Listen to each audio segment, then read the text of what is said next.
Good morning. It is a Saturday morning for me, and I'm really excited about this one. This is a video that has been requested by lots and lots of you, and it's one that I've always intended to make, and you guys just basically lit a fire under me about it to hurry up and put this to the top of my list of videos to get done. And this is the video where I'm going to do a tutorial about how to make upcycled pads. This is actually how I started. In my switch to cloth.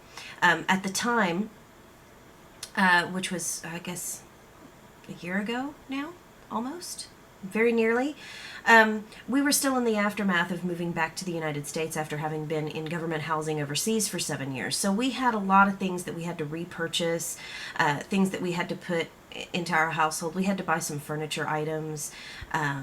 For example, our daughter was a toddler when we left the United States, so she didn't even have a bed of her own. So we had to buy some furniture pieces, and we had to pay a lot of bills and, expenses that you get when you're traveling and moving and that sort of thing.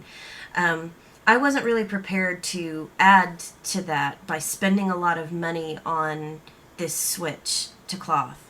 And I wasn't sure whether it was going to work for me. I didn't even know if I was going to like it.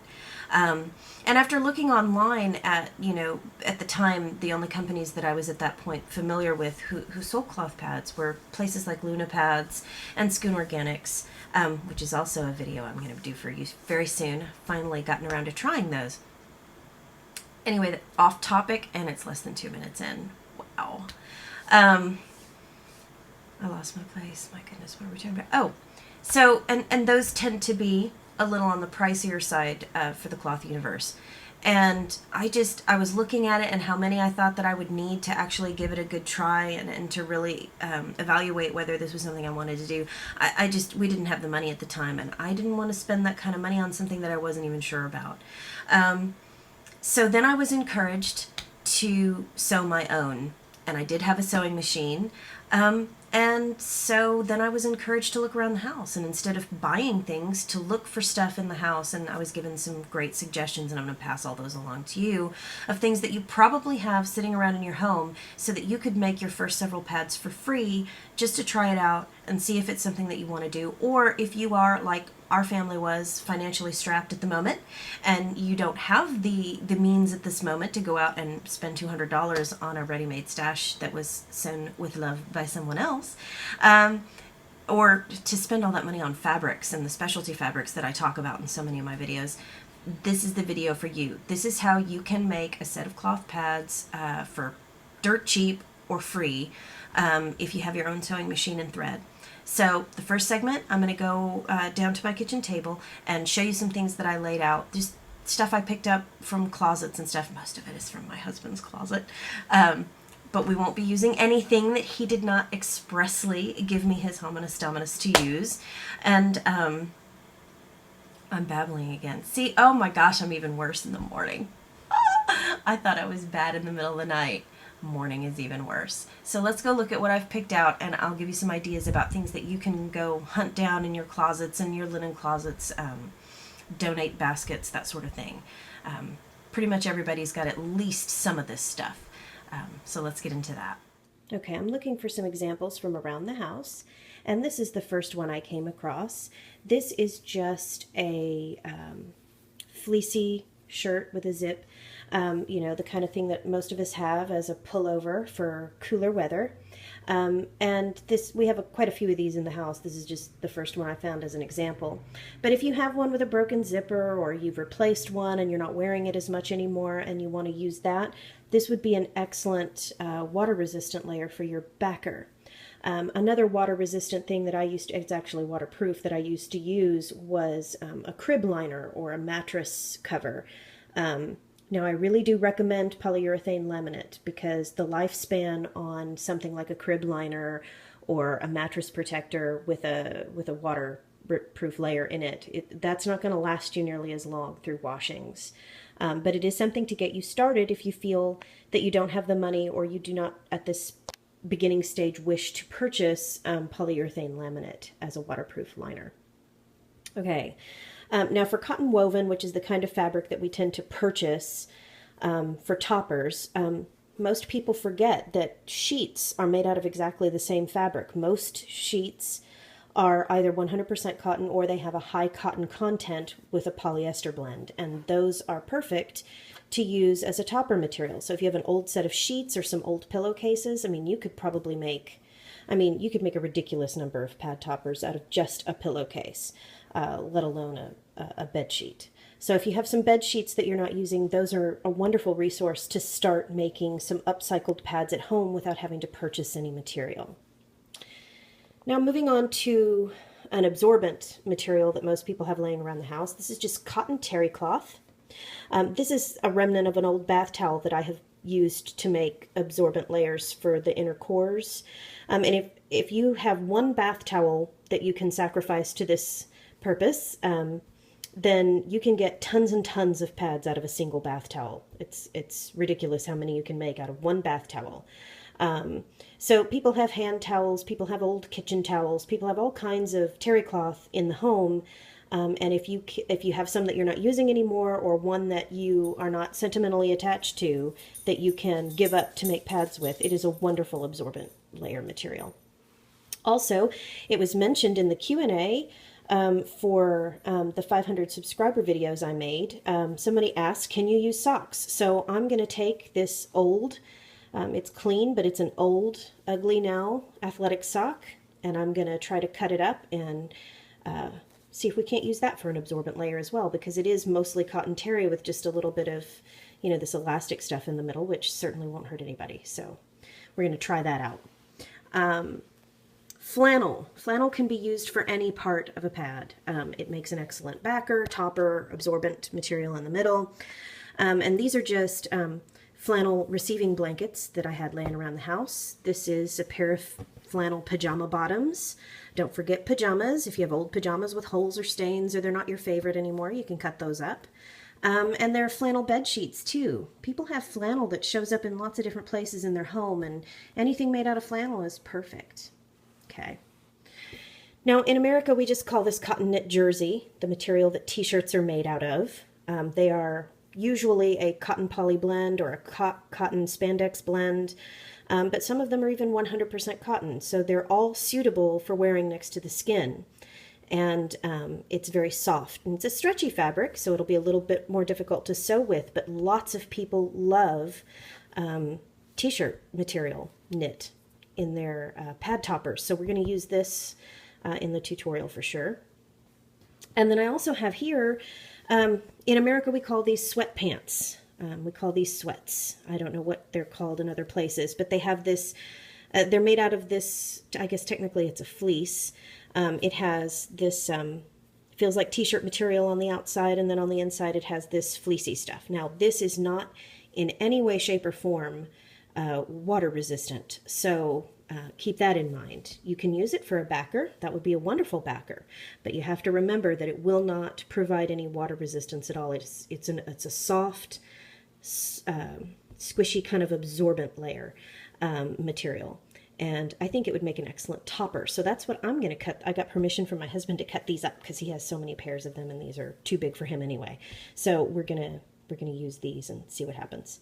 Okay, so I'm going to start cutting some of these up to get my pieces together that I'm going to sew for you, and we'll be right back. My lighting changed. The sun went behind a cloud. It's only been 5 minutes since I recorded the other one, but all of a sudden it looks like it's nighttime again. It's not. It's about 8 o'clock in the morning. Anyway, the one thing I wanted to mention before we go get into the tutorial, because I'm probably not going to come back with another looking at me talking section. The rest of this is just going to be straight tutorial. I don't want you to feel limited by the materials that I'm showing you in the rest of this video. I'm just going to make 2 pads for you, and they really are just randomly selected things from that idea pile that I had on my kitchen table to show you the different things you could look for. I just picked the things that felt good at the moment and decided to cut those up, and I'm going to show you 2 different combinations to make pads with. But don't feel beholden to that. All you need to do is make sure that you pick something that is comfortable for wearing next to your skin for the topper, that you have sufficient absorbent layers in the center to accommodate your flow, and that you have something that's not going to slide around on your underwear for your backer. And you can pick any combination of those things. The process for putting them together will be exactly the same.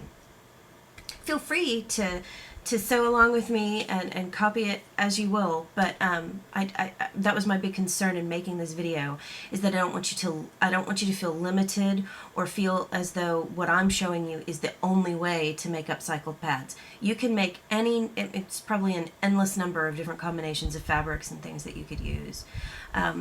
So let's go back down to the kitchen table. We're going to get into that, and just really let your imagination go, and whatever you have on hand that's going to work the best for you, that's what you should use. And then just follow my process down there. This is more of an idea video than it is a process video, because we've already really done this process, but I did want to go through it and show you that when you put these materials together, you still get something that's very nice, very functional, and is pretty. I think these are going to be adorable, and I'm using old stuff, old worn out stuff, but you can give it another life. It's another way to reduce and reuse, which is important. It's just a good idea. So anyway, I'm going to shut up now, and we'll go downstairs and get into the tutorial part. Okay, so first we're going to talk about the topper and the backer here. This topper is just... I've just traced my pattern around a piece of jersey that I cut from this t-shirt. So this is just my 10-inch pattern. It's the same one I've used in all my other tutorials. And when you cut from a garment, you need to make sure, for example, this is the arm of the t-shirt, you don't want any seams, you know, like from the armpit area or the sleeve, or on the shoulder. You want to make sure that you cut your piece from a part of the garment that didn't have any seams in it. That's the only thing you have to take care of, to take care for when you're cutting from a garment. Now for the backer, I had this cute red flannel, and I thought that it looked good with the white, so we're going to do a red and white pad with this one. Now I don't have any pajamas right now that I'm cleared or have permission to cut up. So I just used this red flannel, but it's exactly the same kind of material that you have in a flannel sheet, a pair of flannel pajama bottoms, you know, anything laying around, a receiving blanket. It's the same kind of material. It's just 100% cotton flannel. And I like flannel when I'm not using a fleece backer. I like flannel because it doesn't slide against the underwear. Now, whether you put a waterproof layer in this or not, flannel works as a backer, so that's what we're going to use. Now, let's talk about the absorbent layers. Now, because I'm not using a waterproof or even a water-resistant layer in this particular pad, I'm going to make this one so that it has more layers than I normally do. So this would be a heavy absorbency pad, just because I want to make sure that it's something that you would feel confident wearing, given that it doesn't have a fleece backer that's water resistant, or you know, a completely waterproof like PUL layer in it. You can certainly insert one of those, but we're going off the idea that this is someone who's making a pad with just stuff that she has in her home, and so I'm assuming that you wouldn't have polyurethane laminate lying around unless you were just already a person who made cloth diapers or whatnot. So what I've done here is I've cut 2 pieces of terry cloth from this bath towel remnant I have here. It's just a regular garden variety bath towel, terry cloth, 100% cotton, and I've cut 2 layers of that. Now, for those of you who've never cut terry cloth before, I want to demonstrate something here.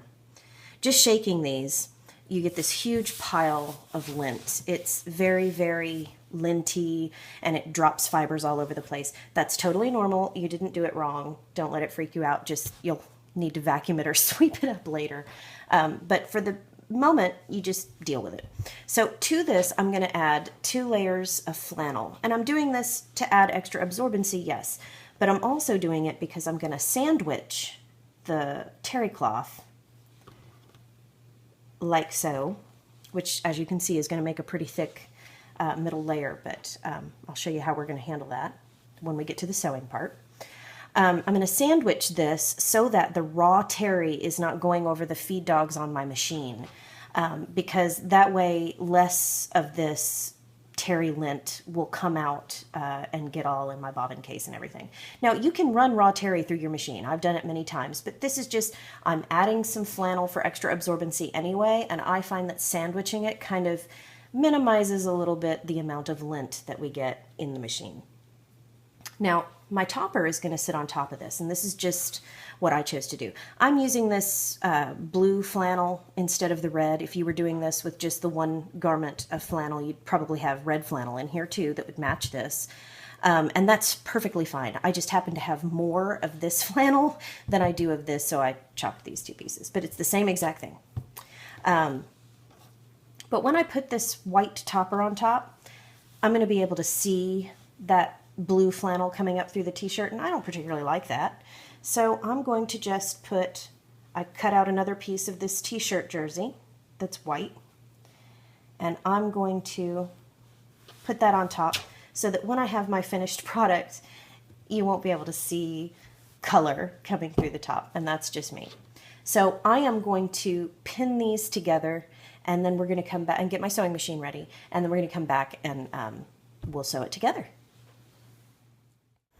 Okay, so I got all of my core layers pinned together, and then I'm just going to run through this process with you, and I've sped up all the sewing parts. This is not going to be a sewing process tutorial like my previous videos. I'll put the links down below in the description if you need those. This is more about things that I want to talk to you about as they apply to upcycled pads, upcycled materials. You'll notice that with this it's much thicker than I normally do. It's got 5 layers in it, and all of them are very stretchy. So this took me longer to sew than it would normally take. Again, patience and go slow, because you're going to use this thing for like years once you've got it made. It will be around and functional for years, so take the time to do it as well as you can. However, when you're working with multiple layers like this, it's going to get messy. It's not going to line up perfectly. Anytime you're using terry, you're going to have frayed edges. Flannel and terry and the t-shirt jersey piece that I have on the top here, those all stretch at different rates. So anticipate that this isn't going to be terribly easy. And in fact, you're going to see at the end of all of this that these pads don't look nearly as polished and perfect as my others. What I am actually doing before you here on the screen is I am sewing my very first stretchy fabric topper pads. So I have never sewn a pad with a t-shirt topper before, and I've never sewn one with the sweatshirt material that I'm going to use from my husband's old pair of sweatpants in the second pad that I'll show you.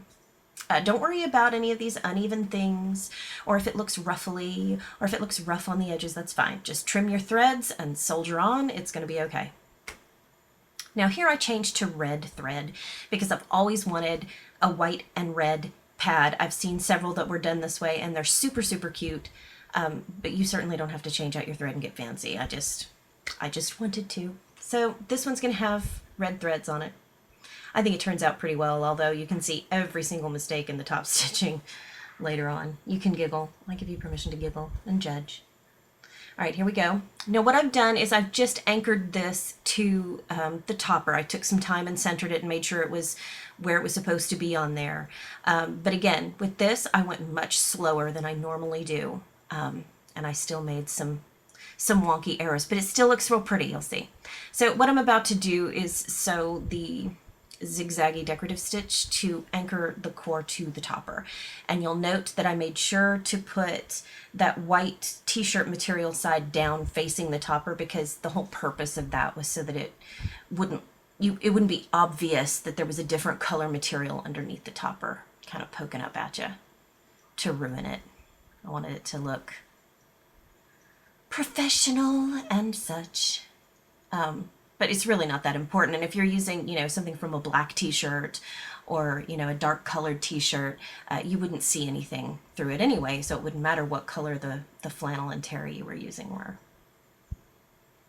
So I don't know if you can tell, even in this sped up video, you can see that I have a much messier situation going on here, and I'm sewing much more slowly and being much more careful. The important thing when you have something that's not perfect and that's very thick and bulky and awkward to sew with like this is that you just make sure you're grabbing all of the layers with your stitches.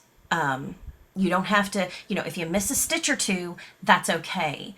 But make sure that you don't let one of your layers go unstitched to make a big enough section that would roll up on you later, because once you turn this and top stitch it, if you throw it in the laundry and there's a section that wasn't anchored down with any of the stitches, it will roll up eventually. And that can be uncomfortable and make the pad unusable without, completely ripping all the stitches out and starting from scratch. That's what I mean when I say pad surgery, is when you spend an hour ripping all the stitches out and opening a pad up so that you can redo it. I was real happy with how this turned out. I think that looked really pretty. I was expecting it to be more wrinkly and have more mistakes, so I'm quite proud of how this topper stitching turned out. I think that looks great. Oh, and I pointed out again, no, the start and the stop on my decorative stitch do not line up. They almost never do. Okay, so now when you're attaching the topper and your core together to your backer, remember that you face the sides that you want out together. So right sides facing, so wrong sides out. And if you were going to insert a waterproof layer or a PUL layer, you would do that by attaching it on the back, where I'm indicating with my hand there. And that if it was PUL, the shiny side would be facing down towards the mat as you were pinning it together. And then I'm just going to pin this and then come back and let you watch the sewing process of attaching the topper to the backer. And again, this pad is made out of, you can make exactly this same pad with nothing but a bath towel and some flannel and an old t-shirt. And if you didn't want to use all of those things, just the flannel and the toweling would be perfect. You wouldn't need to pull a t-shirt out. You could also use t-shirt for some of the absorbent layers on the inside, but that would be so much harder to sew with. So I really recommend going with the terry if you have some. Any old bath towel, hand towel. I don't know, I just love watching myself sew in sped up video. I highly recommend it. Just videotape yourself sewing at some point, and then, because when you're in this process, it's so slow and laborious, and you think, gosh, I must look like a baby gazelle. And then you watch yourself on high-speed video, and it looks like you know what you're doing. It's awesome. All right, now I just did this with a 1/4 inch seam allowance like I always do.